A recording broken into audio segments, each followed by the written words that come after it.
Bienvenue à notre première communauté de pratique pour cette année. C'est une nouvelle initiative, donc je suis vraiment heureuse de vous voir aujourd'hui participer. Je pense qu'on a piqué votre Oui. curiosité à savoir c'est quoi ces communautés de pratique-là. Alors, c'est super le fun de Vous vous n'arrivez voir. pas à vous connecter? Ah, Non? est-ce qu'il y a des problèmes de connexion? Alors, pour tout de suite, si vous voulez fermer votre micro, c'est correct, mais plus tard, on va jaser en réseau, là, puis on va vous demander de parler. Alors, on pourra faire un petit peu de réseautage et puis de discussion ensemble. Alors, comme j'ai dit, bienvenue à la première communauté de pratique. Je suis vraiment heureuse de pouvoir animer ces communautés pour la COFA, pour le réseau. On va commencer tout de suite. Alors, mais avant de débuter, j'aimerais faire la reconnaissance du territoire. Je tiens d'abord à reconnaître les peuples autochtones de tous les territoires sur lesquels nous nous trouvons aujourd'hui. Même si nous nous rencontrons sur une plateforme virtuelle, je souhaite prendre un moment pour souligner l'importance du territoire que nous considérons tous comme notre patrie. Les terres sur lesquelles je suis aujourd'hui font partie du territoire traditionnel non cédé des Algonquins Anishinaabe. Alors, ça part la mise en contexte. Alors, j'aimerais ici là, vous expliquer c'est quoi les communautés de pratique, puis d'où ça vient, puis comment ça se fait qu'on a décidé de faire des communautés de pratique versus il y a aussi des belles communautés de partage. Donc, je vais vous expliquer un peu la différence. La mise en contexte ici, c'est que l'initiative du ministère sous l'enveloppe des projets à l'appui du cadre des compétences pour réussir, qui a commencé en 2022, euh, on a dans l'enveloppe de ce projet, il y a la création des communautés de pratique. Et ceux-ci ont débuté avec les partenaires anglophones en 2022. Donc, aujourd'hui, quelques années plus tard, on commence nos communautés de pratique pour le réseau francophone. Alors, le rôle de la COFA là-dedans, c'était de vraiment vous offrir cette communauté parce que ça fait déjà quelques années que la communauté, le réseau anglophone, ont ces communautés de pratique-là et ça va vraiment bien. Il y a beaucoup d'intérêt, il y a beaucoup de participation. Et nous, le réseau francophone, on a toujours été invités, sauf que c'est une plateforme qui travaille en anglais. Donc, pour nous, on voulait vraiment, là, pour la COFA puis pour Gabriel, c'était important de pouvoir offrir les communautés de pratique au réseau francophone. Alors aujourd'hui, on se réunit pour être capable de faire d'autres réseautages, pas seulement qu'au forum où on se retrouve en présentiel, mais plutôt ici en virtuel, on va faire des discussions. Alors moi, je vais mettre des sujets sur la table, des informations pour vous, des ressources. Par contre, il va y avoir un moment pendant l'heure et demie qu'on est ensemble où ça va être vous qui allez animer, qui allez alimenter. Alors, on va vous poser des questions, vous allez nous décrire ce qui se passe dans vos régions en lien avec la communauté de pratique aujourd'hui qui a le thème des groupes sous-représentés. Alors, tantôt, je vais vous expliquer un peu c'est quoi les groupes sous-représentés.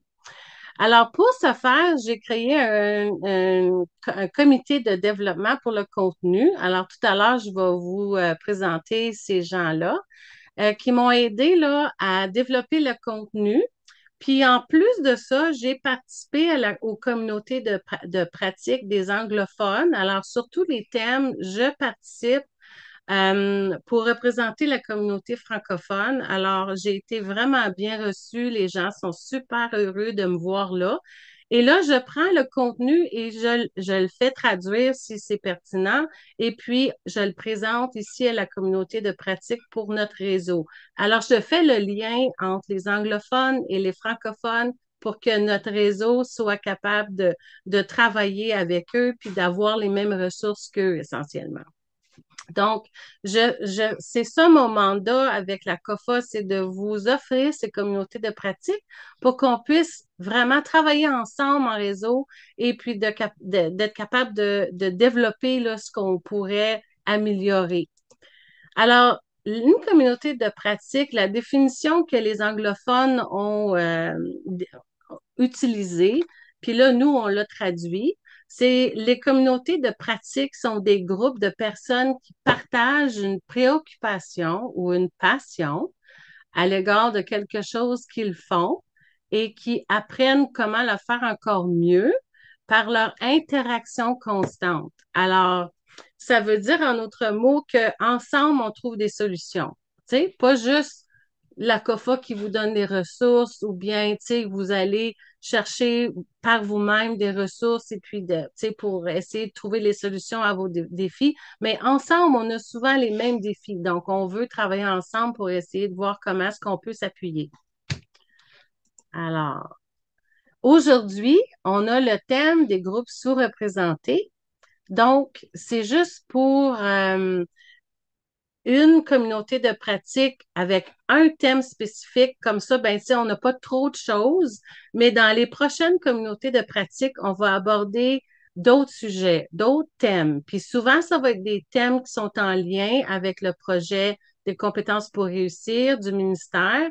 Alors, c'est des sujets qui sont importants, ils veulent qu'on travaille là-dessus pour développer nos ressources.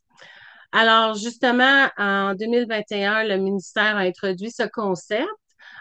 C'est sûr que c'est un concept assez complexe, mais la définition ou la description de ceci dans le rapport des compétences pour réussir, c'est ce que vous voyez ici.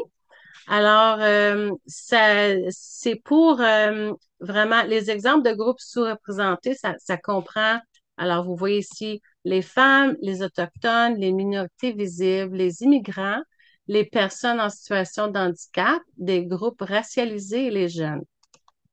Alors, comme vous le savez bien, quand vous faites l'inscription d'apprenants dans vos centres, le document d'inscription a justement la grille d'indicateurs de pertinence et puis il y a aussi l'identification de qui la clientèle elle est. Alors, tu as ici la représentation de certains groupes sous-représentés qui sont ici dans la feuille d'inscription. Donc, quand un client, un apprenant nous arrive et on l'inscrit et il fait partie des groupes surreprésentés, c'est sûr qu'il faut être sensible à leurs besoins, peut-être s'ils ont besoin des ressources spécifiques ou si on a besoin de faire des petits changements dans nos plans de cours pour justement appuyer ces gens-là. Alors, c'est important aujourd'hui, on veut parler de ces choses-là pour voir comment on peut appuyer ces apprenants. Donc, vu que nous sommes sur une plateforme de pratique, alors j'aimerais aujourd'hui que tout le monde se présente. Alors, je vais arrêter le partage de mon écran et puis j'aimerais qu'on puisse se voir. Alors, et d'être capable de dire qui nous sommes, puis qu'est-ce qui nous a amenés ici aujourd'hui. C'est sûr que vous n'avez pas besoin de parler pendant 5 minutes, mais je veux juste avoir un petit aperçu de qui vous êtes parce que vraiment, on est un réseau qui travaille ensemble. Alors, c'est important de se connaître. C'est important de savoir qui et qui est où. Donc, on va prendre un petit 5-10 minutes pour justement se dire bonjour puis dire qui nous sommes. Alors, je vais vous demander d'ouvrir votre caméra pour qu'on puisse voir vos belles figures. Excellent, je suis bien contente de ça. Et puis là, je vais vous nommer, mais je vais passer comme à l'écran à ceux que je vois. OK? Alors, je vous invite d'ouvrir votre micro, puis vous, nous dire bonjour, puis nous dire de où vous êtes, puis qu'est-ce qui vous amène ici aujourd'hui. Alors, on va commencer avec Joanne que je vois en premier. Vas-y, Joanne. Bon, c'est moi qui casse la glace. OK. Oui! Moi, je viens de Chapelot. Je travaille comme coordonnatrice au Centre de formation Plus. Je suis toute nouvelle. J'ai commencé en janvier 2023 comme coordonnatrice. Donc, j'apprends encore mon rôle, puis je m'intéresse à toutes ces petites réunions-là pour en connaître plus, pour aider le plus possible une variété d'apprenants qui viennent nous voir. Parfait. Merci, Joanne. Puis c'est ça, je suis contente que tu as mentionné que tu es quand même assez nouvelle. Puis une raison pour laquelle j'aime faire ça ici aujourd'hui, c'est parce qu'il y en a quand même plusieurs de vous qui sont nouvelles. J'en vois quelques-uns là que j'ai rencontrés pendant mes rencontres des centres puis qui sont assez nouvelles dans le domaine ou dans leur poste. Alors, c'est super le fun de voir que vous êtes capable de participer puis de rencontrer tout le monde. Là, je vais demander à Linda de continuer. Linda Hamelin.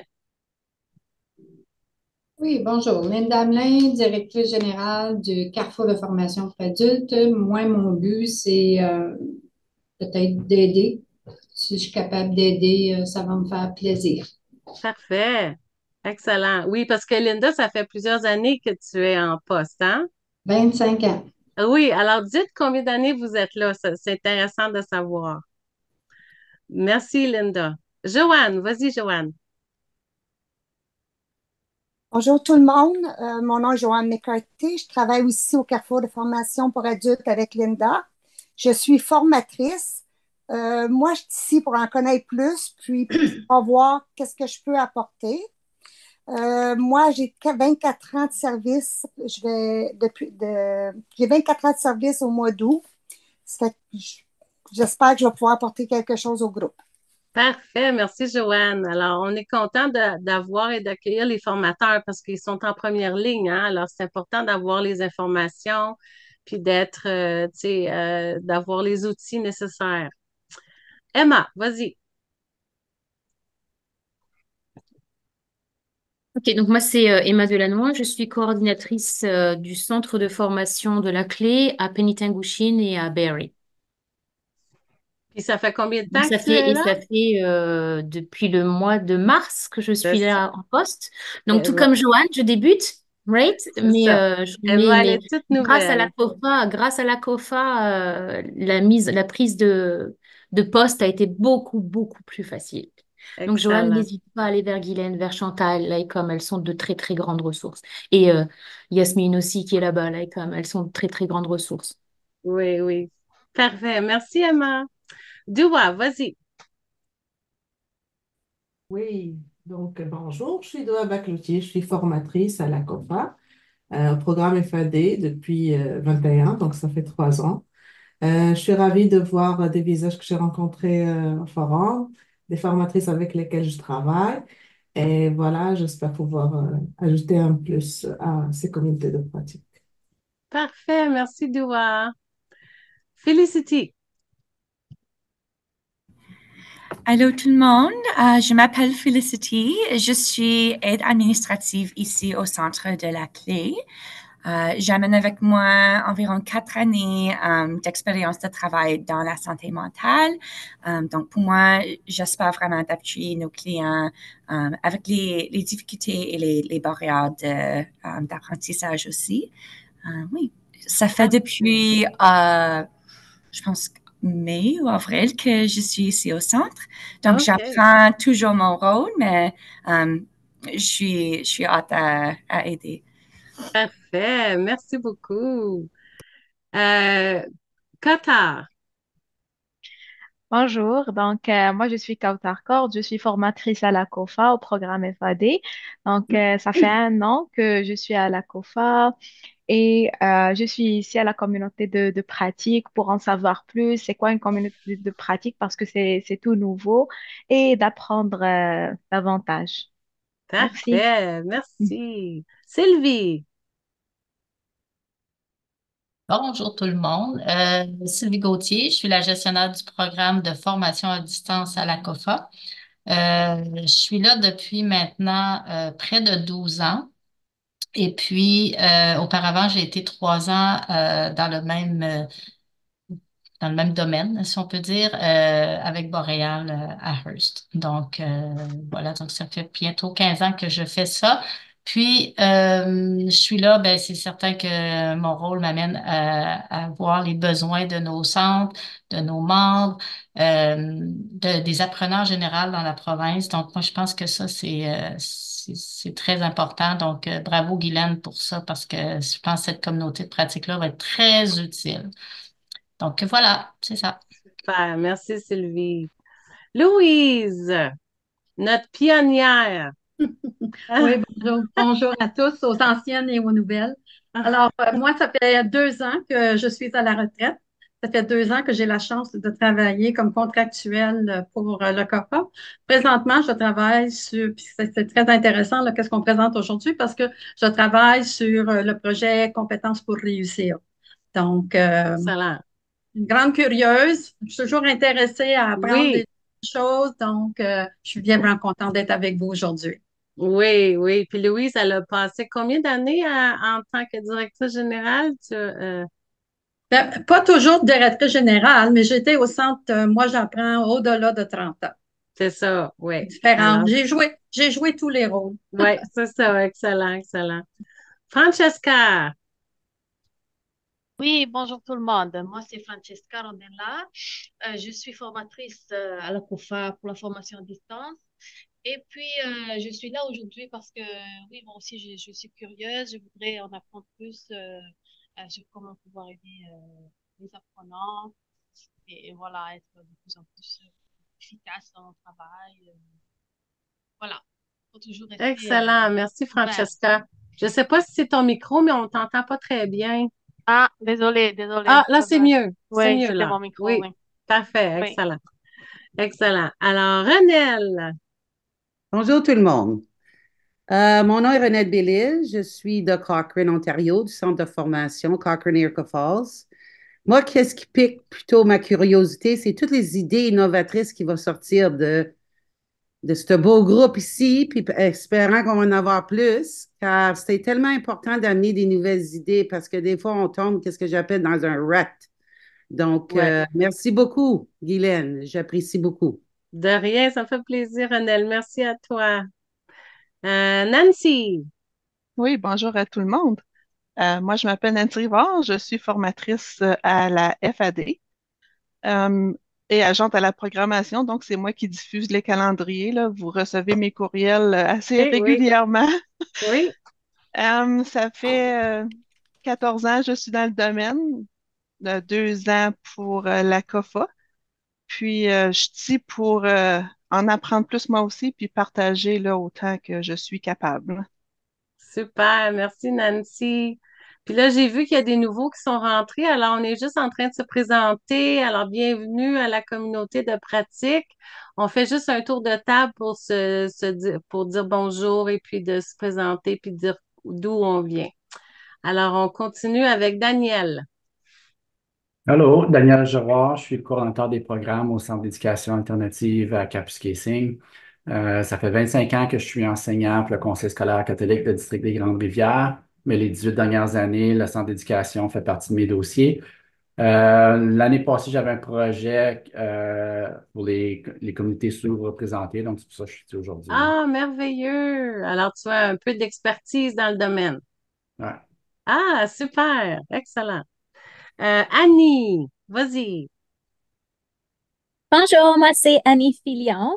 Je suis formatrice AFB pour le Collège boréal au centre de Barrie. Je suis Excellent. en, oui, je suis en poste seulement depuis 1 an, donc je suis assez nouvelle dans mon poste. Et puis c'est la première fois que je participe à une rencontre de ce genre, donc je suis très curieuse, puis je suis très heureuse d'être là aujourd'hui. Ah, c'est merveilleux. Bienvenue, Annie. Merci. Deb. Bonjour tout le monde, je m'appelle Deb, je suis la directrice pour le centre de formation Manitouage. Je suis une anglophone, mais je veux pratiquer mon français et merci pour m'inviter. Pas de problème, Deb. On est heureux de te voir. Fali, vas-y. Bonjour, moi c'est Fali Divavoie, je suis formateur au centre de formation pour adultes de Kingston, c'est Fali en sigle. Excellent. Je suis ici pour découvrir le programme, mais aussi essayer d'en prendre un peu plus afin d'apporter de nouvelles compétences à nos apprenants. Parfait. Bienvenue. Marie-Claude. Allô tout le monde, moi c'est Marie-Claude Rodrigue. Je suis directrice générale du centre de formation à Hearst. Ça fait maintenant 13 ans que je suis en poste. Puis, je suis ici parce qu'habituellement, les rencontres où que les gens partagent entre eux, c'est souvent les plus utiles pour nous, puis on va toujours chercher de l'information qui est vraiment importante. Fait que j'ai hâte de participer.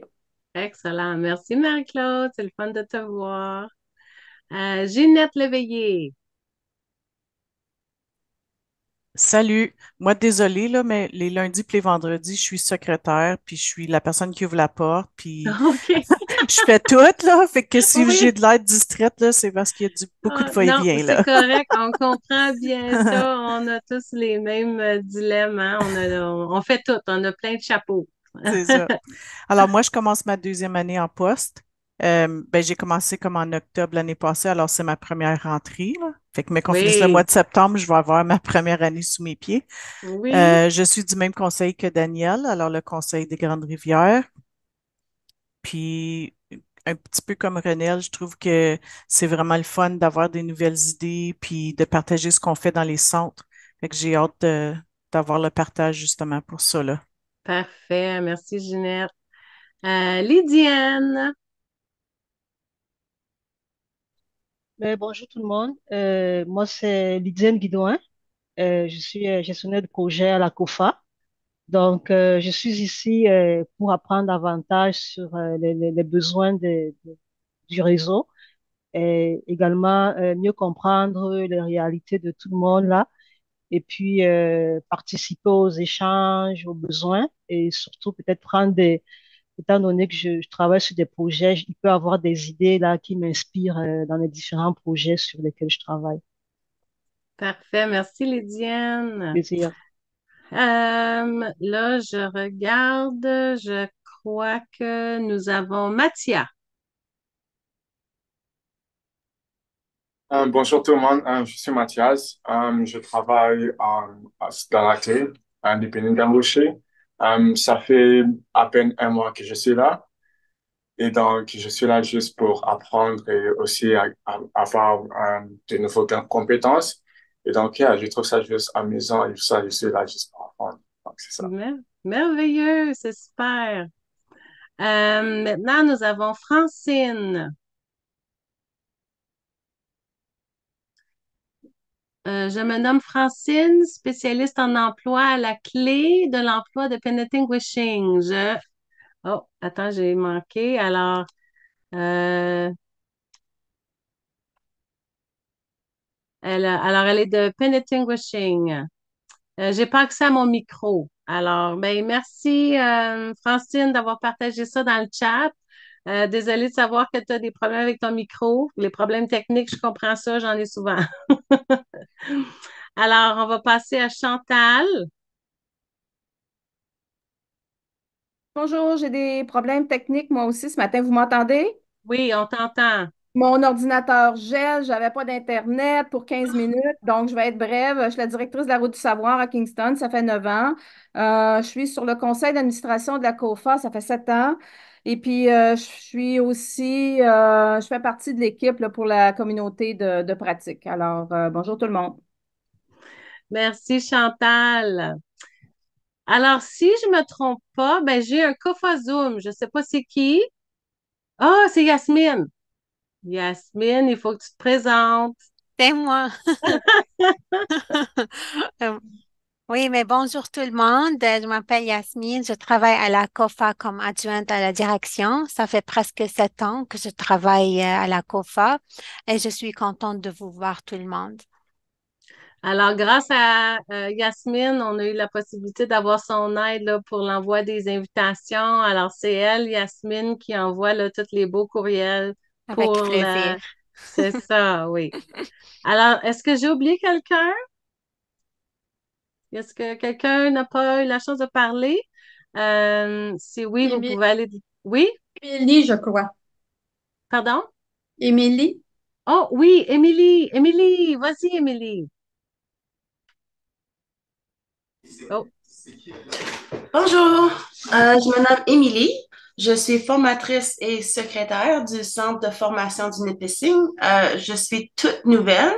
J'ai commencé la mi-août avec le Centre de formation. Excellent. Je suis contente de te voir, Émilie. C'est super le fun.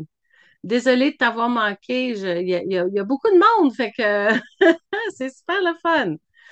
Bon, fait que on s'est tous présentés. Je suis tellement heureuse de vous voir en grand nombre. Alors, je vais continuer ma petite présentation. Alors, si je repartage mon PowerPoint. Alors, on vient de se présenter. On a pu expliquer qui nous sommes, puis qu'est-ce qui nous amène ici. Alors, comme vous pouvez voir ici, j'aime beaucoup cette belle phrase. Seul, on va plus vite. Ensemble, on va plus loin. Alors, c'est ça ici, là, ce qu'on veut accomplir. C'est ensemble. On va aller plus loin avec à trouver des solutions, puis à parler de nos défis. Alors, sans plus tarder, je vais vous présenter quelqu'un que j'ai rencontré au forum, qui est toute nouvelle, qui s'est présentée là tantôt, mais elle est experte dans le domaine. Alors, Emma Delannoy fait aussi partie de mon comité de développement. Elle est coordonnatrice de services à l'emploi et de formation aux adultes à la clé à Penetanguishing et Barrie. Alors, Emma nous vient avec un bagage d'expérience sur l'identité sociale et l'intersectionnalité.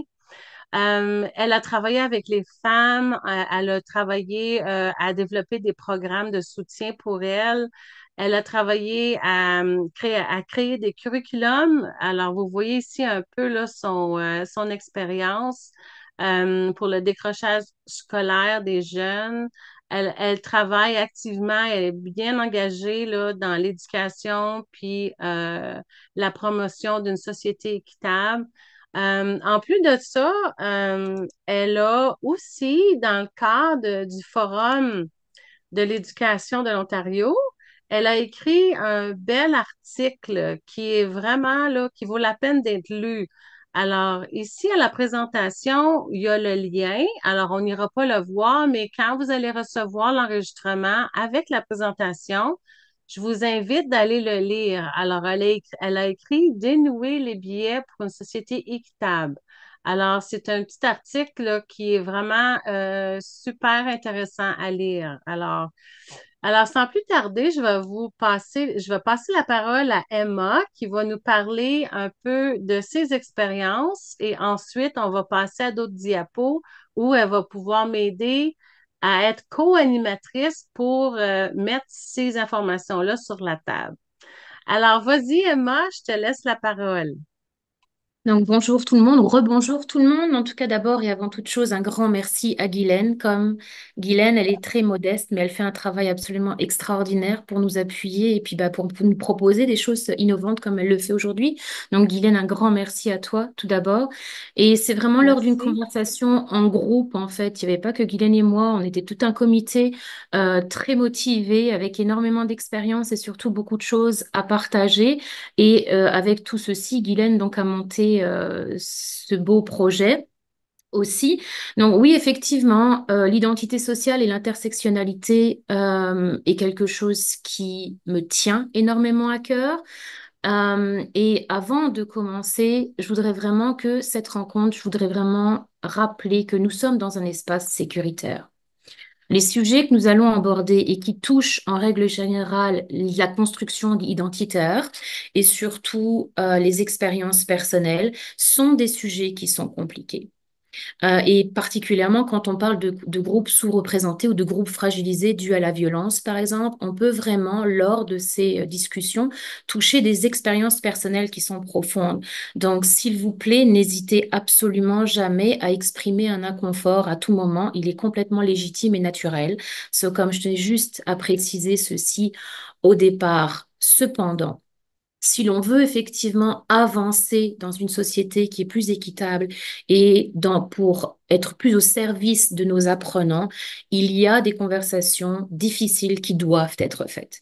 Et donc, aussi, et puis des problématiques que l'on rencontre dans notre quotidien en tant que gestionnaire, en tant que formateur, qui doivent être abordées. Et puis, je pense que cette communauté de pratique s'y plie parfaitement bien. Oui, effectivement, je suis très impliquée dans l'écrit, parce que c'est ma force, en fait, l'écriture. La conceptualisation, même en fait, la standardisation, c'est ma force. Donc oui, j'ai écrit dans le cadre du Forum de l'éducation, mais pas que. J'ai également écrit un livre sur la pensée critique et j'ai 2 autres livres qui sont en préparation. J'ai travaillé avec les femmes en souffrance, oui, des femmes victimes de guerre spécifiquement, pardon, si j'arrive à le dire, dans certains pays en guerre en Afrique, mais également au Moyen-Orient. Et je ne vais pas déborder sur qu'est-ce que peuvent avoir vécu des femmes victimes de guerre et comment se reconstruire après avoir vécu des expériences telles que celle-là. C'est absolument effroyable et pour le commun des mortels que nous sommes, et parfois même inconcevable comment survivre à de telles violences, de telles tortures ou de telles expériences. Au niveau de la création du curriculum, Guylaine, vous partagez tout à l'heure la définition en fait des groupes sous-représentés.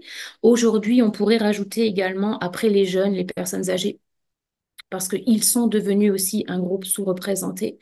Et la création de curriculum, bah oui, décrochage scolaire de nos étudiants, de nos jeunes, le manque d'engagement parfois de certains apprenants. Ça fait 15 ans que je travaille sur ça. Les curriculums que j'ai écrits, qui sont très ancrés sur la psychocorporalité, sont toujours en place en Europe. Dans 3 pays, et je travaille toujours à la mise à jour de ces curriculums d'ailleurs. L'éducation et l'équité, ben, on va en parler juste après. Vous allez voir dans les prochaines dias, on va en parler. C'est vraiment mon cheval de bataille parce que, et je vais utiliser l'expression de Kimberly Crenshaw, dont je parlerai juste après, qui dit: Nous sommes plus que la somme de nos expériences. Donc, c'est comme ça que je finirai sur cette diapositive-là pour passer à la suivante. Et donc, bah, c'est ça dont nous allons discuter aujourd'hui. Alors ici, on a la roue des privilèges et du pouvoir. Alors, encore une fois, je vais laisser Emma expliquer parce qu'elle connaît bien cette roue. Alors, vas-y, Emma. Alors, vous verrez, en m'apprenant un petit peu, je parle énormément, c'est assez fou, mais j'aime retricoter et détricoter l'aspect historique des choses. Parce que souvent, on nous balance un concept, mais on ne sait pas d'où il vient, comment est-ce qu'il a été monté, et ça fait énormément dans la compréhension et son application. Donc, je suis une pédagogue, mais je suis aussi une andragogue. Et la roue des privilèges et des pouvoirs est une explication visuelle très, très importante, mais il faut revenir d'où vient cette roue. Et cette roue, eh bien justement, c'est une avocate professeure américaine afrodescendante qui s'appelle Kimberly Crenshaw. Je vais juste mettre son nom dans le chat si jamais vous voulez faire quelques recherches sur elle parce que c'est une dame absolument et un professeur universitaire absolument incroyable. Et elle voulait juste expliquer quelles étaient les différentes formes de discrimination. Et donc, elle a conceptualisé ce qu'on appelait à l'époque, dans les années 80, l'intersectionnalité, le concept d'intersectionnalité. Et donc, c'est elle qui a dit cette phrase: Nous sommes plus que la somme de nos expériences.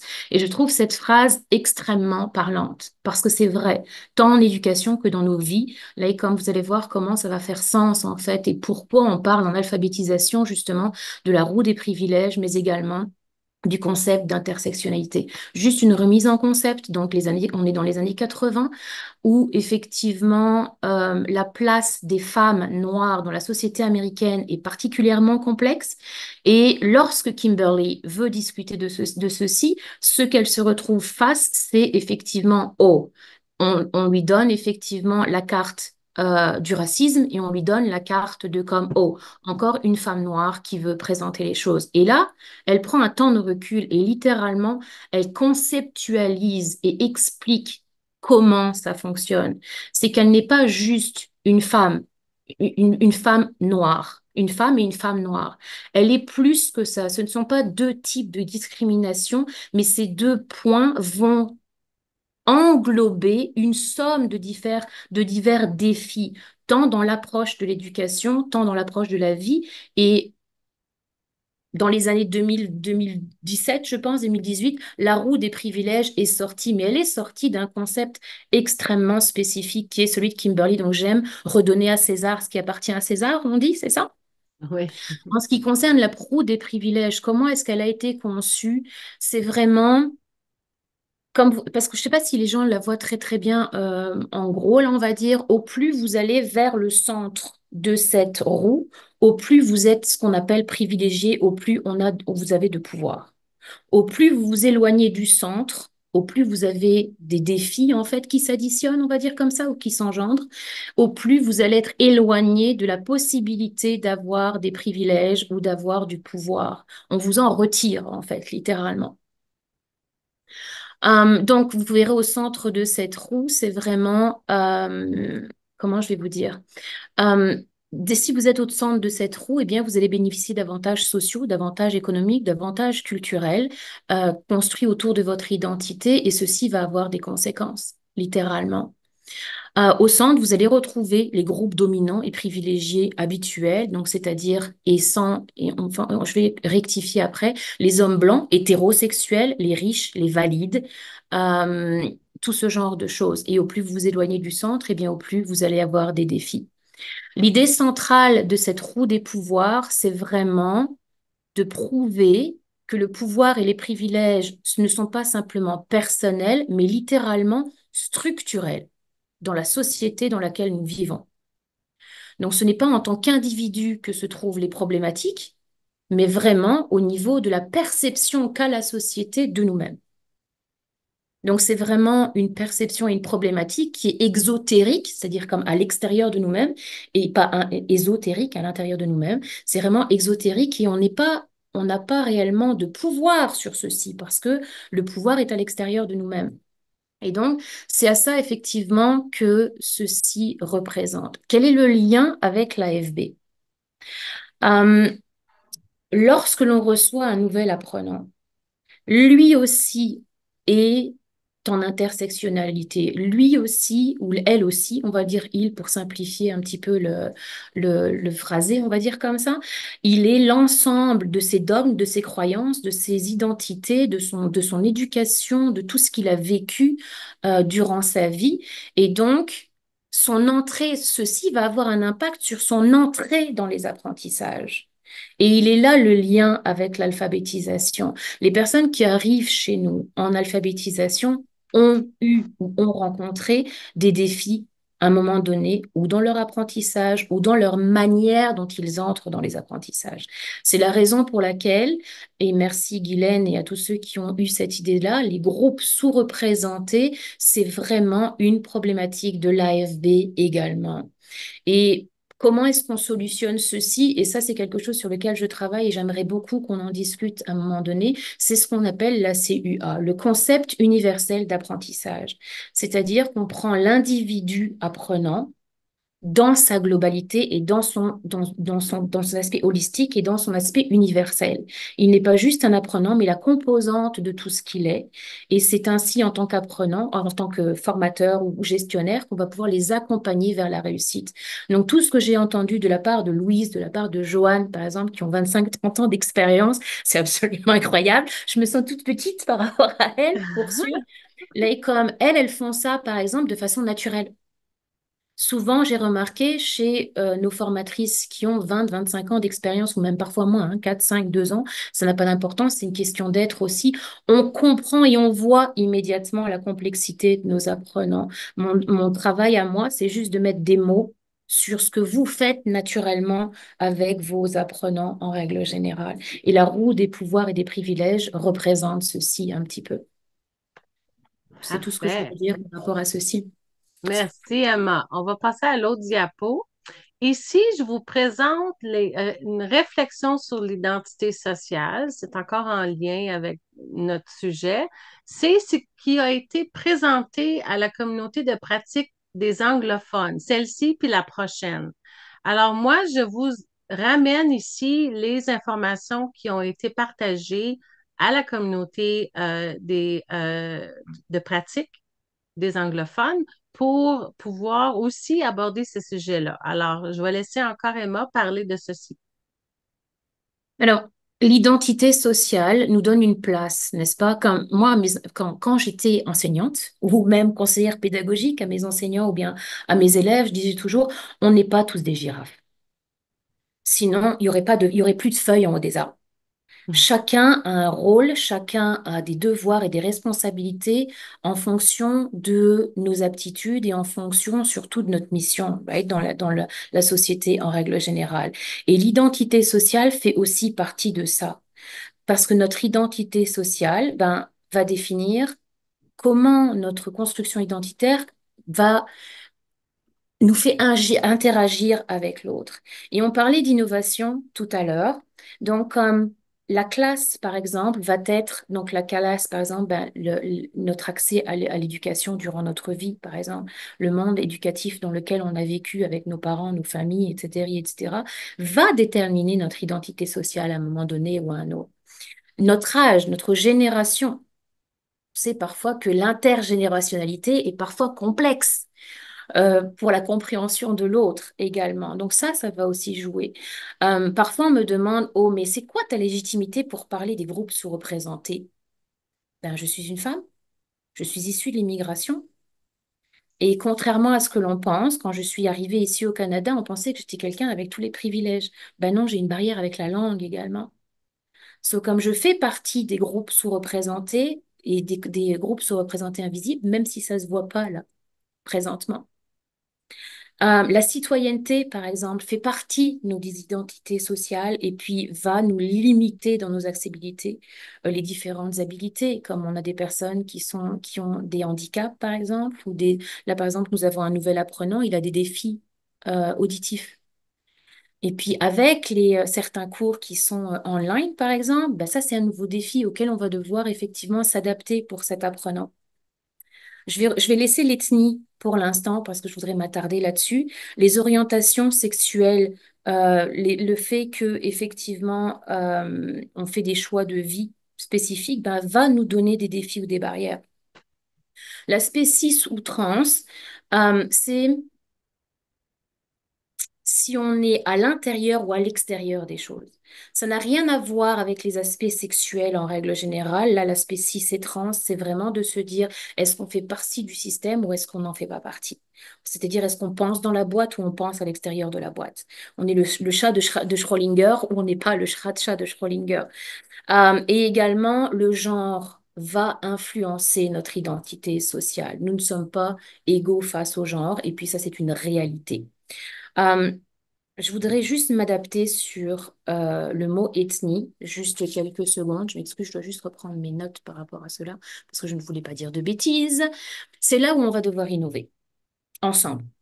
On va être les premiers à changer le wording, le vocabulaire que l'on utilise. Les anglophones, ici par exemple, dans ce schéma-là, utilisent le mot race. Vous ne me verrez pas, jamais, utiliser cette terminologie.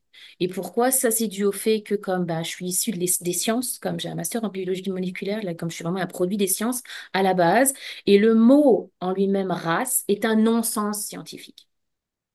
Et ça pose immédiatement une problématique de classification arbitraire d'un individu et qui est posé en plus sur des problématiques et des superficialités physiques. La couleur de la peau, le reflet de la diversité génétique humaine. Oh my God, ça a été ma job pendant 15 ans. Comme j'aimerais vraiment qu'ensemble, on arrive à changer ne fût-ce qu'une approche de mots, parce qu'on dit souvent, hein, au commencement était le verbe. Donc, ça a toute son importance. Et préférer remplacer petit à petit le mot race par le mot ethnie. Pourquoi cette importance? Parce que c'est un mot d'origine grecque, vrai, qui vient de ethnos, mais qui veut dire peuple, en fait. Et ça prend tout son sens parce que veut pas ici autour de la table, même si ce n'est pas c'est une table virtuelle, eh bien nous sommes tous issus d'un peuple, certains différents, certains communs, mais nous sommes et avant tout un produit scarstique, c'est-à-dire on est issu d'un peuple qui appartient au sol. Et là on refait le lien avec la sagesse du peuple sur lequel nous partageons le territoire, qui est la population autochtone. Ils ont cette philosophie et cette sagesse de la nation et du peuple, mais également du clan, et absolument pas du tout de la race. Donc c'est vraiment un changement difficile, j'entends. Mais si on pouvait le faire ensemble, là, ça serait vraiment, vraiment, vraiment avec des résultats derrière ceci. Parce que ça change la manière dont on aborde l'autre. Et puis surtout, ça réduit les stéréotypes raciaux, comme on disait, ou stéréotypes de l'apparence, de comment on amène à l'autre. Et je pense que comme c'est une question qu'on pourrait poser à chacun d'entre nous, c'est selon vous, votre expérience en tant que formateur, gestionnaire, aide administrative, de quelle façon notre identité ou mon identité affecte-t-elle la manière dont je comprends les autres personnes ou comment j'interagis avec elles? Je ne sais pas, Guylaine, si tu veux ouvrir le micro par rapport à ceci, mais c'est vraiment comme une Oui, expérience, comme une question qu'on pourrait se poser ensemble. oui, absolument. Si quelqu'un veut se prononcer là-dessus, ici aussi, la diapo explique le vécu, l'expérience, comment ça affecte, tu sais, la personne. Alors, je ne sais pas si quelqu'un a un commentaire sur ceci. Mais ici, tu vois, les praticiens, les praticiennes, c'est dépendamment de leur vécu et de leurs expériences, ils vont avoir certaines. Alors, tu peux continuer là-dessus, Emma, pour mettre la table. Oh, donc le vécu et les expériences, donc je m'excuse, j'ai perdu le fil là du coup. Excuse. Oui, en tant que, si on est des praticiens et des praticiennes, si on est des formateurs, à un moment donné dans notre vie, on a été des apprenants. Euh, Quelles ont été peut-être nos expériences ou nos vécus justement qui ont posé défi? Moi, par exemple, pour mon expérience à moi, mes défis en termes de vécu d'expérience, je suis hyperactive. Là, comme j'ai été diagnostiquée à l'université comme quelqu'un avec une hyperactivité. Ça se voit plus du tout, n'est-ce pas? Plus du tout. Mais comme en tant que praticien et praticienne, comme on a une forme de pouvoir quand on prend une personne en tant qu'apprenant. Et donc, si on a du pouvoir, on a des responsabilités. Si on a du pouvoir, on a un devoir également de bienveillance face à nos apprenants. Je sais bien ce que je dis, c'est comme on dit, c'est obvious, right? C'est absolument complètement naturel, surtout quand on travaille en alphabétisation. On a naturellement ce don en règle générale, comme le bien-être de l'autre et le bien-être commun. Euh, mais l'oppression, le défi, les prix, enfin, comme les défis en règle générale, posent nos apprenants aussi certains défis. Là, quand arrive le temps de la tâche jalon, mes formatrices me disent en règle générale, oh mon Dieu, la tâche jalon, là, comme mes apprenants sont en stress parce que comment je vais dire, le test arrive. Comment est-ce que justement, et spécifiquement avec des personnes qui ont eu des défis dans leur vie, comment est-ce qu'on peut leur présenter les choses? Comment est-ce qu'on peut travailler avec eux? Là, ça nous demande justement, revenons à ce concept-là, de travailler en termes d'universalité d'apprentissage. Ça dépend de l'environnement, ça dépend de comme des langues aussi pratiquées, de la culture qui a été faite, des défis d'apprentissage qui ont été posés. C'est la raison pour laquelle aussi, lorsque l'on fait le plan d'apprentissage de nos apprenants, ceci doit être pris en considération. Je ne sais pas si tu voulais appuyer quelque chose de plus par rapport à ce qui avait été proposé à Ottawa par rapport à ça. Oui, non, c'est bien. Alors, je pense qu'avec ça, on pourrait mettre la table sur euh, notre expérience et un peu de réseautage. Alors, à ce moment-ci, je vais arrêter le partage. Et puis, c'est à vous, c'est l'occasion de pouvoir jaser, de réseauter, de parler de vos défis, de m'apporter des suggestions, d'être capable de parler tu sais, de l'approche que vous utilisez dans votre centre. Alors, si vous voulez mettre votre caméra pour qu'on puisse vous voir encore une fois, parce que l'objectif ici, c'est de vraiment, là, Emma nous a présenté toutes ces belles informations. Puis là, maintenant, c'est à notre tour de jaser, puis de parler de qu'est-ce qui se passe dans vos centres, puis vos questions. Alors, j'ai vu que Renelle a la main levée. Vas-y, Renelle. Bonjour. Moi, la majorité de mes clients, personnes apprenantes, sont les groupes sous-représentés. Moi, ça fait 10 ans que je chemine avec eux. J'ai tellement appris d'eux, comment les comprendre, comment être capable de toucher. La jasette est très importante avec eux. les faire sentir qu'ils sont vraiment capables de s'ouvrir, que c'est sécuritaire, puis que personne ne veut les abaisser. Mhm. Alors, j'ai les Autochtones, j'ai les Autochtones, j'ai les trans, j'ai les femmes, les francophones.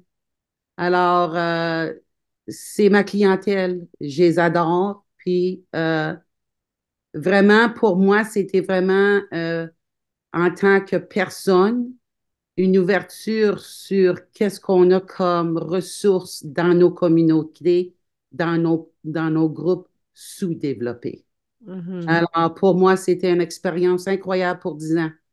Alors, je recherche ces gens-là de près, puis j'espère que les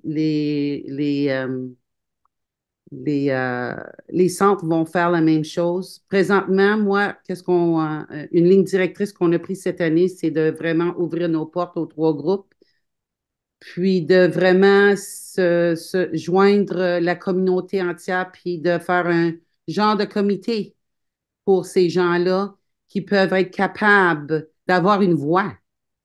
Parce que plusieurs d'eux se cachent, ont peur. Alors, euh, au mois de juin, j'ai été capable de rencontrer les dirigeants de la municipalité, puis d'être capable de peut-être, j'espère, là, de septembre, octobre, novembre, c'est tellement occupé pour les gens, d'être capable de vraiment être capable d'aller faire des petits pop-up qu'on appelle, où ce qu'ils peuvent parler, où ce qu'ils peuvent vraiment aller chercher des ressources pour être capable de se protéger, d'être capable, tellement de choses.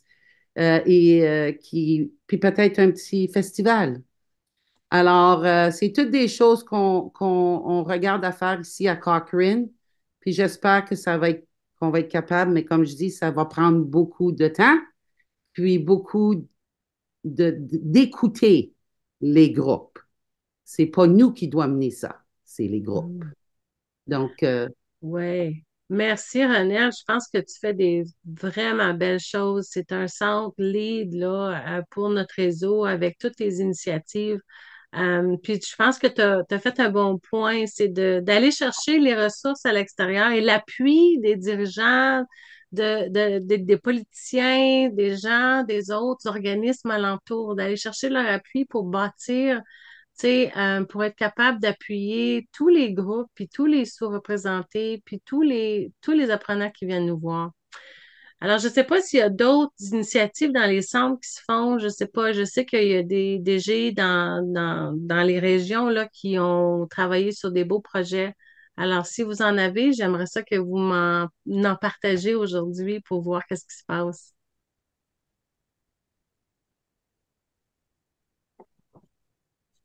Linda a la main levée, Guylaine. Oh, oh, vas-y, Linda. Oui, nous, je voulais parler d'une expérience que nous avons vécue. Il y a une dame, une journée, qu'elle nous avait dit, si ça n'aurait pas été de venir au Carrefour, au centre, elle serait suicidée. oh. Alors, il faut d'être là, à l'écoute de leurs besoins. Et aussi, ce qu'on fait, nous, à la pause, on essaye de toutes les regrouper ensemble, toutes les classes. Ça peut être des immigrants, nous, les Canadiens. On essaie de toutes les regrouper ensemble pour que tout le monde se sente à l'aise. Oui, c'est ça, parce que, tu sais, c'est en diversité qu'on va plus loin aussi, hein, avec une ouverture, avec la possibilité de partage, de se comprendre un et l'autre. Je pense que c'est important. Deb, tu fais comme ça, signe avec ta tête. Est-ce que tu as quelque chose à ajouter? Oui, juste pour les personnes qui habitent dans les petites villes, trop loin de les grosses villes, il Oui. y a moins des services. Alors, le centre de formation, peut-être, c'est une place sociale aussi. Mhm. C'est ça, pour appuyer les gens, pour être capable, un lieu de rassemblement. Puis souvent, c'est ça que les gens ont besoin, les apprenants ont besoin de pouvoir se sentir sécures dans une place où ils ont la possibilité de parler sans être obligés de se sentir jugés. Puis je pense qu'on fait Oui. tous vraiment bien ça. Je pense que dans les centres, on a tous l'approche, une approche qui est ouverte, qui est vraiment, tu sais, alors c'est pour ça que ces gens-là viennent nous voir. Je vois que Joanne, elle a sa main levée. Oui, nous, on avait une personne ressource qui nous avait approchés. Cette personne-là était responsable d'intégrer les immigrants dans notre communauté. Il nous avait proposé de faire un genre de petite fête, puis inviter plusieurs immigrants à notre petite fête pour nous faire connaître et aussi pour les habituer dans nos salles de classe, ces choses-là. Malheureusement, cette personne-là a eu un petit accident, l'événement ne s'est pas produit, mais je crois que Linda elle va essayer de reprendre contact avec la personne ressource pour essayer de développer ce lien-là qu'on avait commencé à construire avec eux. Oui, c'est parfait. Souvent dans les régions, on a des centres multiculturels pour justement l'accueil des nouveaux arrivants et tout ça. Alors, c'est de faire la connexion avec ces gens-là, avec ces réseaux-là, comme on a mentionné tantôt, de vraiment aller chercher l'appui des organismes et des centres alentours de nous. Puis je sais que certains d'entre vous utilisent certaines formations spécifiques pour les nouveaux arrivants. Je sais par exemple, je ne veux pas te mettre sur le spot, Chantal, mais je sais que tu utilises la formation de la FAD. Puis tantôt, je vais montrer cette ressource-là, mais je ne sais pas si tu peux en parler maintenant. Pour les nouveaux arrivants, tu as des gens qui viennent à ton centre pour justement alors, je te laisse parler là-dessus, Chantal. Oui, ben, j'aurais peut-être bien des choses à dire. En fait, on fait la promotion de la formation sur la gestion des finances personnelles, mais c'est que nous, on avait déjà développé avant. Donc, dans les ressources, on a partagé des ressources avec la FAD, mais on a déjà une formation qu'on offre. La formatrice qui a développé, à la Route du Savoir, qui a développé cette formation-là, tient absolument à faire ces formations-là en présentiel pour des raisons personnelles qu'elle a. Les gens partagent tout ça, donc c'est plus facile. Mais pour les gens qui veulent, par contre, le suivre en ligne, ben, on redirige. Ce qui est ressorti et vraiment, là, on est rendu, on a les 3 niveaux, là, 1, 2, 3 pour cette formation-là sur les finances personnelles. Tout dépendant du groupe, on va on va mettre l'accent sur autre chose. Je veux dire, des gens que ça fait longtemps qu'ils sont ici au Canada ou qui sont Canadiens eux-mêmes, mais on va peut-être mettre un petit peu plus d'accent sur se préparer à la retraite parce qu'ils y sont intéressés à ça. Par contre, on s'est aperçu parce qu'on a eu des groupes de réfugiés, on a eu des groupes de demandeurs d'asile aussi. Et dans les groupes de demandeurs d'asile, ça c'était l'automne dernier, ben on s'est aperçu ce qui ressortait, puis c'est ça qui est intéressant, l'énergie de groupe, c'est que ben ils s'étaient fait dire bon ben là tout le monde ils nous ont amenés à la banque et on a eu des cartes et ils nous ont donné 1 000 $. Mais c'était des cartes de crédit bancaires avec un maximum de... Donc, l'information avait été partagée. Tout était confus. Là, vous pouvez comprendre tout ce qui peut arriver suite à ça.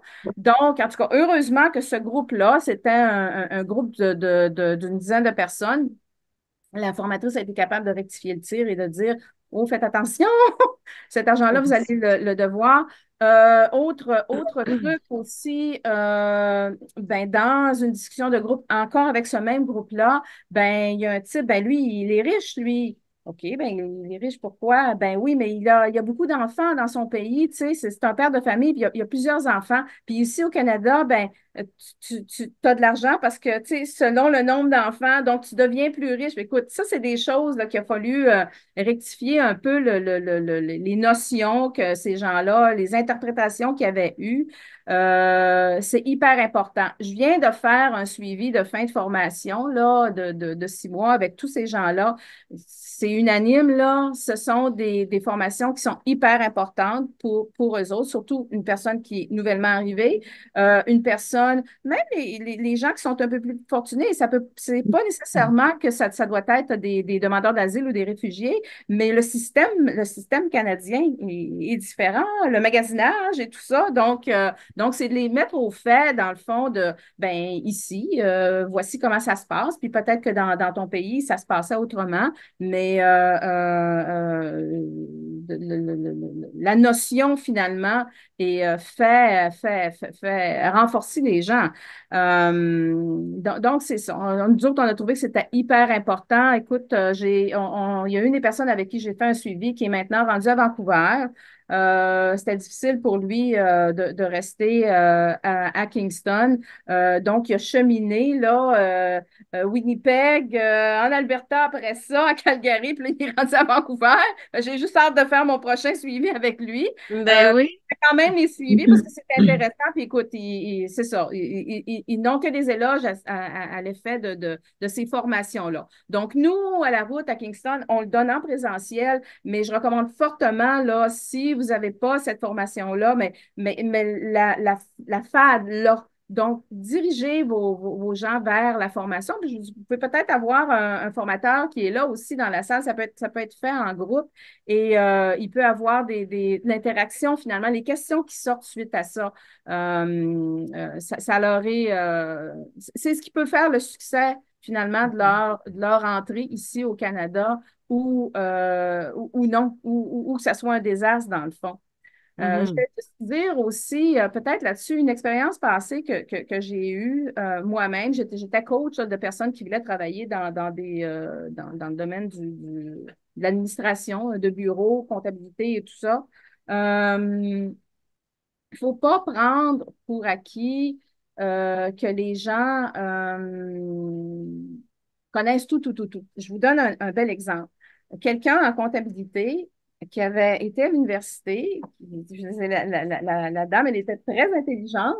Elle devait, dans la pratique de ce qu'on faisait, elle devait envoyer un paiement, un chèque, mais par la poste.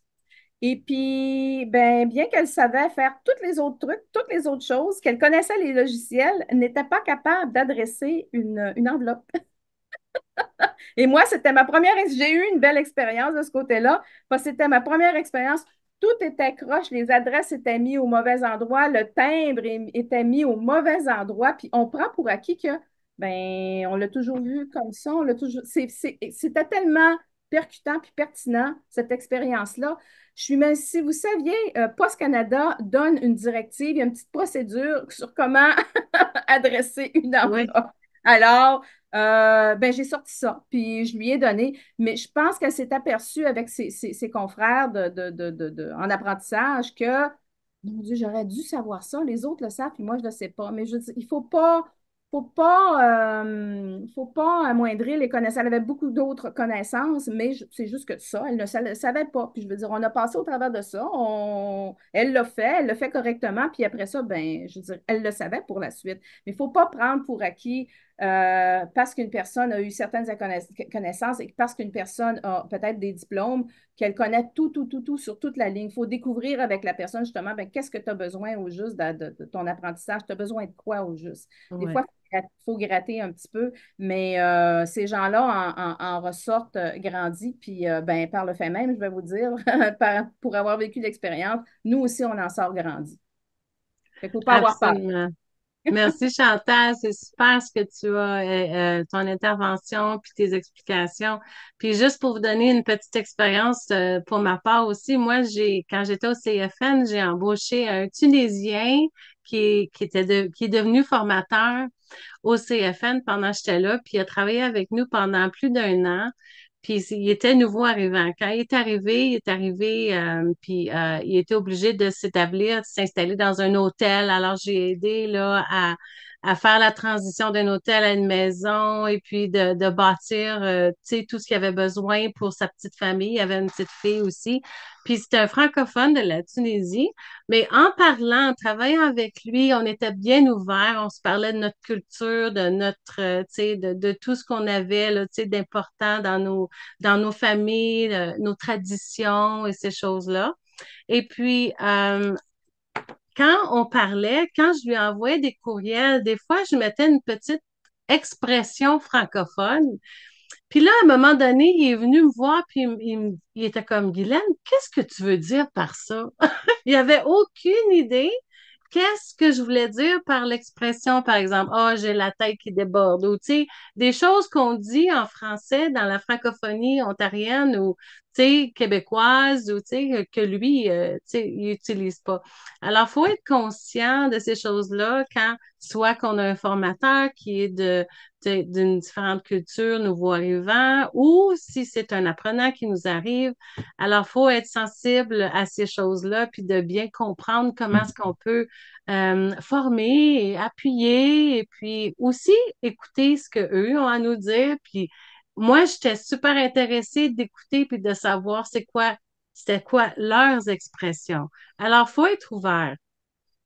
Puis là, ma prochaine question, je veux savoir, c'est est-ce que vous avez des ressources bien spécifiques? Guylaine, est-ce que je peux, Oh, est-ce que je excuse, peux vas-y, renchérir? Je Chantal, m'excuse. vas-y. Peut-être, là, ma tuile est peut-être loin, là, mais je Oui, juste oui, non, vas-y. Oui. renchérir ce que tu es en train de dire.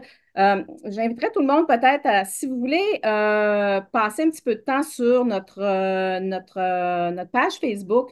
On a à tous les mois au moins minimum une expression franco-canadienne. Elle peut être québécoise. La plupart, ben, elles le sont québécoises. Je vous donne la dernière, c'était s'enfarger dans les fleurs du tapis. OK, oui, oui. Alors, on explique vraiment qu'est-ce que ça veut dire. Fait qu'on a beaucoup de commentaires à l'effet que c'est donc bien chouette, ça, c'est le fun. Puis écoutez, j'ai une connaissance, là, la dame, elle est française. Et Ouais. puis, ben, elle, comme elle dit, là, elle se marre avec les expressions qu'on a. Puis justement, là, on véhicule les expressions des deux côtés, là.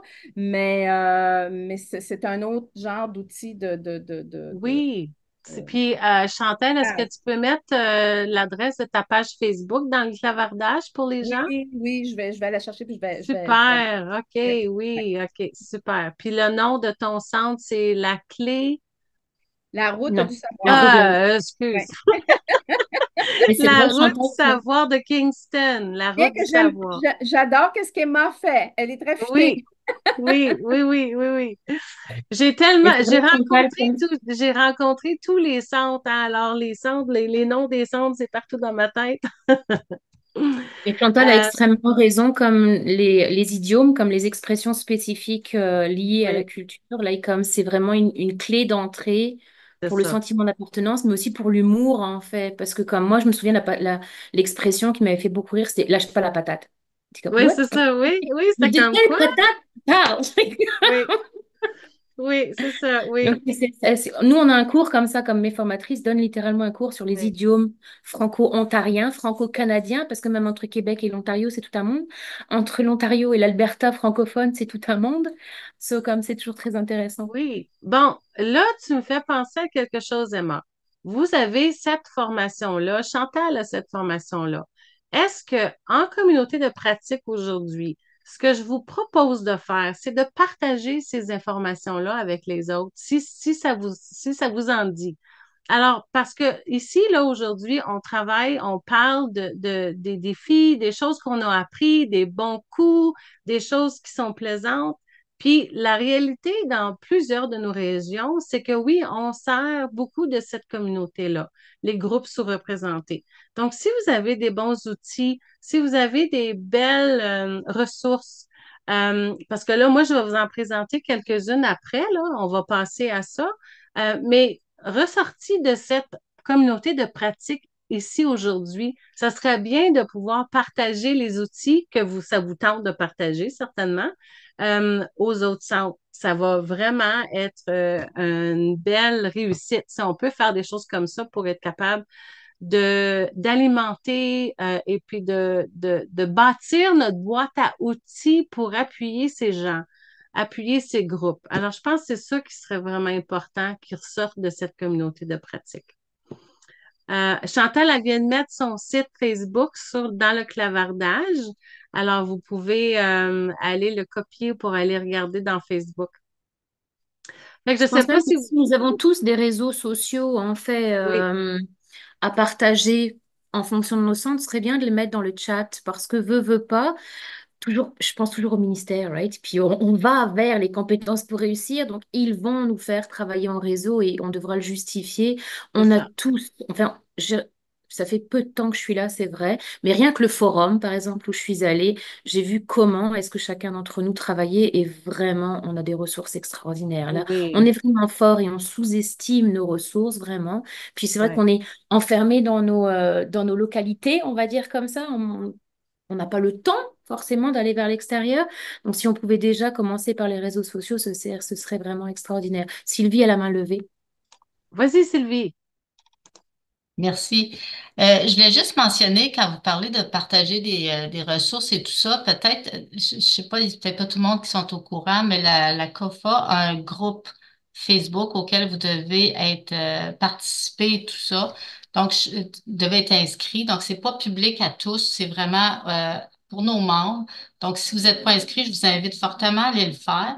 Et si vous l'êtes déjà et que vous avez justement des ressources à partager, c'est entre vous, c'est sur le groupe. Donc, vous pouvez nous les envoyer ou on peut nous les partager, on peut vous aider avec ça. Donc, ça serait un endroit de départ peut-être, puis ensuite, on peut aller plus loin. Mais en tout cas, c'est une idée là, que peut-être ce serait intéressant pour alimenter Merci ce Sylvie, moi groupe-là j'étais pas qui au est courant. peu utilisé. Oui.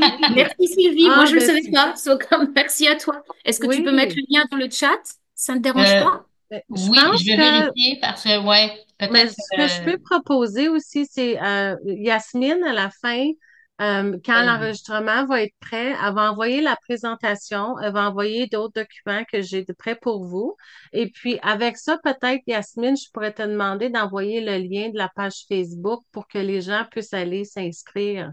Comme Très ça, bonne ben, tu idée. sais, ça va faire partie du package que vous allez recevoir après. Alors, merci Sylvie, tu as super raison. Là, on a une belle page Facebook de la COFA. Alors, si vous n'êtes pas inscrit, allez vous inscrire. Puis c'est là que vous pouvez ajouter des ressources, comme Sylvie elle a dit. Alors, ce serait merveilleux si on peut faire ça comme ça pour le partage.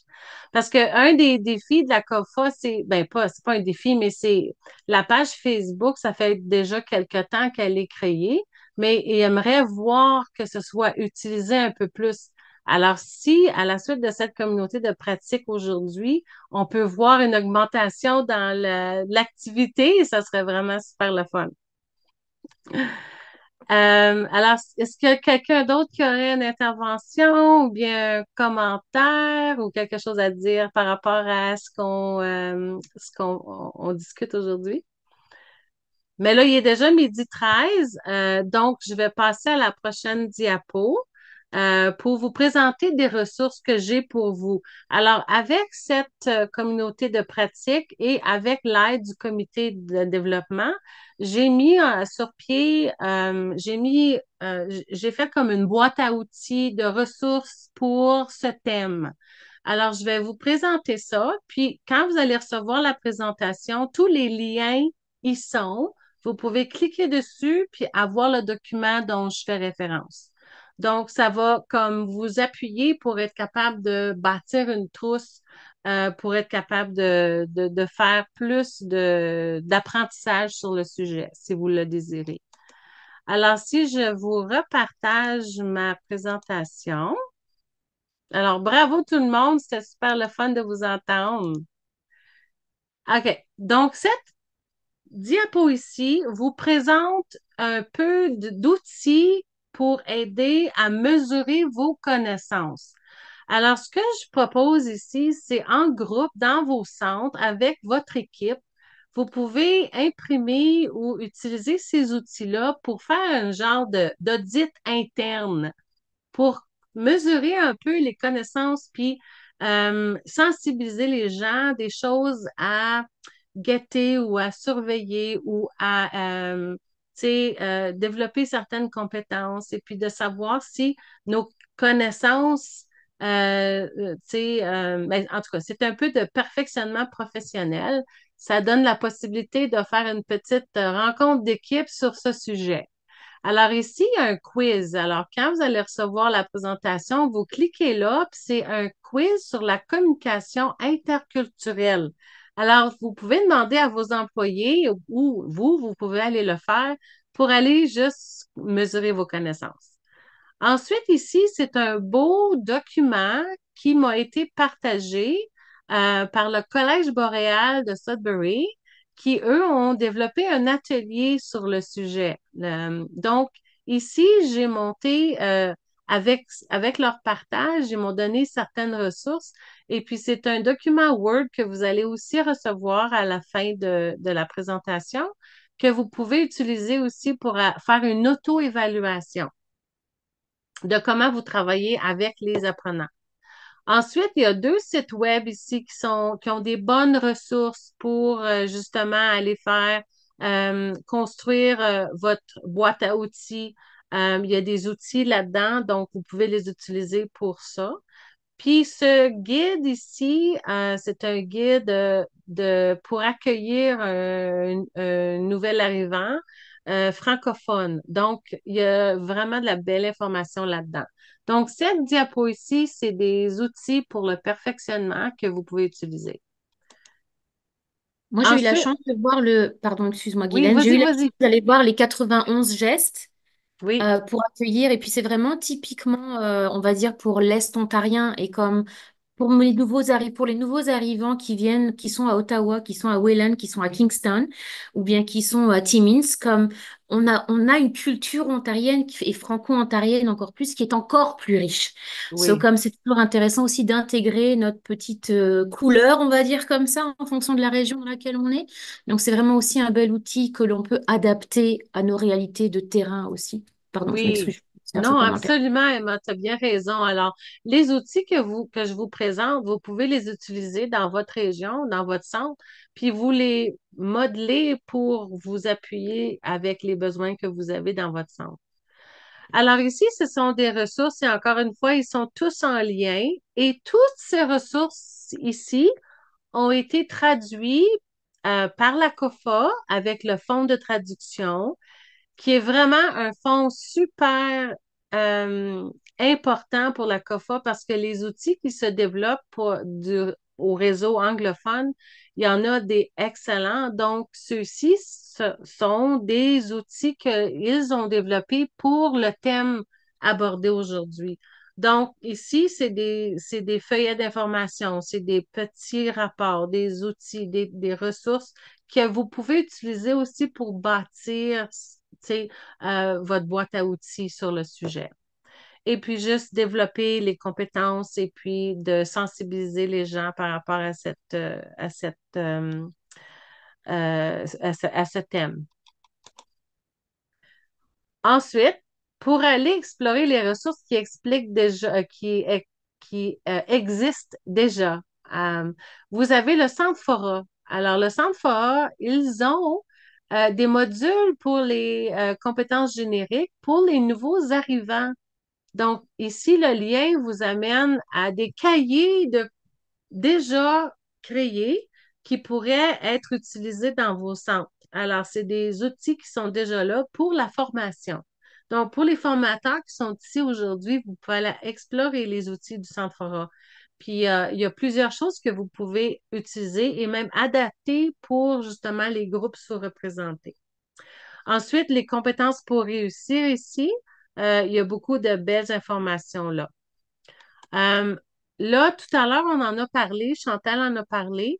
Je ne sais pas si Sylvie, tu as d'autres choses à ajouter, là, mais c'est la FAD, ils ont déjà des formations montées pour les finances et pour les nouveaux arrivants.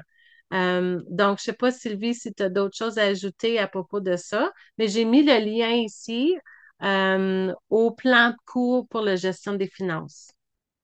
Pas vraiment, Guylaine. La seule chose que je pourrais dire, c'est que nous, c'est une formation en soi. C'est Lydiane Guidouin qui a monté ce cours-là. Il est vraiment bien fait. Euh, donc, on l'offre là, c'est en direct, c'est sur Zoom. Donc, c'est en groupe, il y a du partage d'informations, il y a de la discussion. Donc, c'est excellent.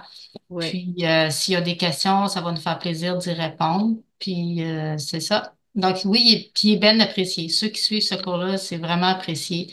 Donc, si vous avez des questions à ce sujet-là, tous nos formatrices peuvent répondre, puis moi aussi, évidemment, c'est ça. Parfait. Merci. Excellent. Alors, c'est bien. Alors, c'est pour ça que je vous présente ça ici, c'est que Surtout pour les nouveaux, ceux qui connaissent pas, tu sais, les ressources qui sont existantes et puis le réseau du Centre Fora, puis les ressources, c'est-à-dire du Centre Fora. Allez explorer. Il y a beaucoup de choses que vous pouvez utiliser ici. Finalement, on arrive à la fin. J'aimerais vraiment là, remercier les membres du comité de développement.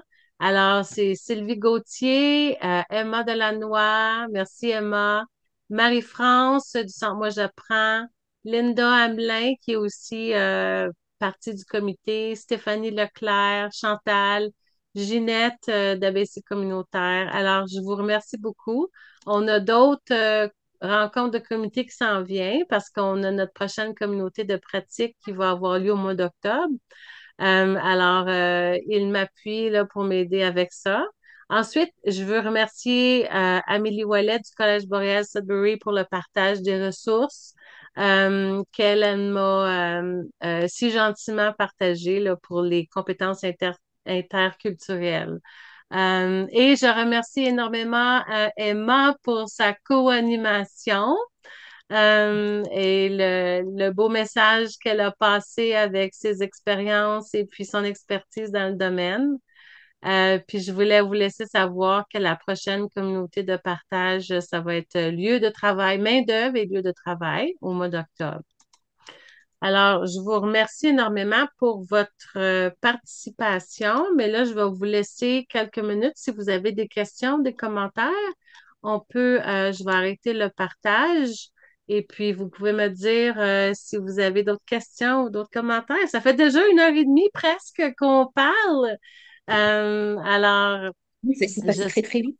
j'espère que j'espère que vous avez apprécié, aimé ça. Puis, comme j'ai mentionné, Yasmine, elle va vous envoyer les ressources et vous allez avoir les liens de tout ça. Fait que je ne sais pas si vous avez d'autres partages ou d'autres questions. Linda dit merci. Merci, Linda. Ben oui, merci à toi en tout cas, Guylaine. Et puis, comme l'essentiel a été dit, essentiellement pour les groupes sous-représentés, l'important, c'est l'écoute, développer et construire le sentiment d'appartenance, que nos centres soient vraiment un endroit de vitalité communautaire. Merci à chacun et chacune pour leur intervention et leur partage.